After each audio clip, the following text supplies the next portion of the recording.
Let's review from a previous lesson.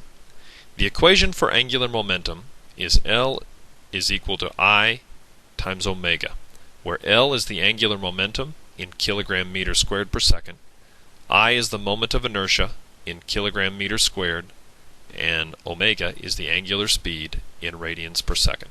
So let's do this example problem.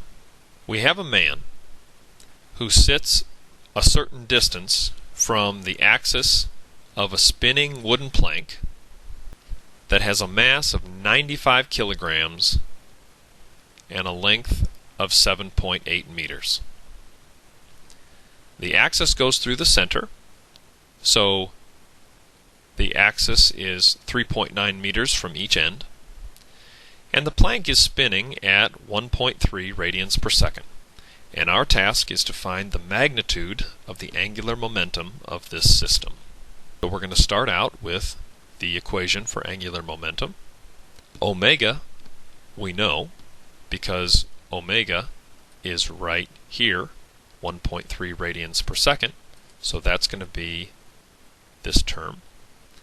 So really what we need to do is find the moment of inertia I, and once we've done that, we're going to multiply by 1.3 radians per second, and we should be done. So, what is the moment of inertia? Well, this system is composed of two parts, the man and the plank. If we go to a table of moments of inertia, we can find that something like the plank spinning about its center has a moment of inertia given by this equation here, 1/12 times the mass of the plank times the length of the plank squared. The other part of the system is the man, and the man is going to go around and around and around the center at a distance of 3.2 meters from that axis. So basically we can consider this man to be a point mass, and point masses have a moment of inertia when they are going around and around an axis at a distance r, r squared. So the total moment of inertia of this composite system is the moment of inertia of the plank plus the moment of inertia of the man.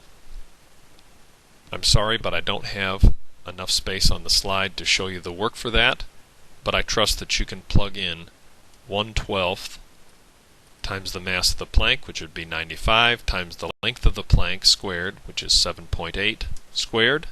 That number comes out to be 482. What would the unit be? Mass is in kilograms times meters squared. So 482 kilogram meters squared. That's the moment of inertia of the plank.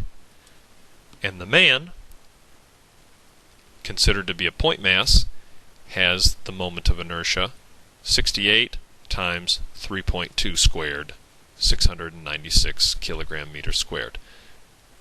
The sum of those is the moment of inertia of the entire system. So the angular momentum of this system is going to be the moment of inertia of the system times the angular speed of the system, 1.5 times 10 to the third kilogram meters squared per second.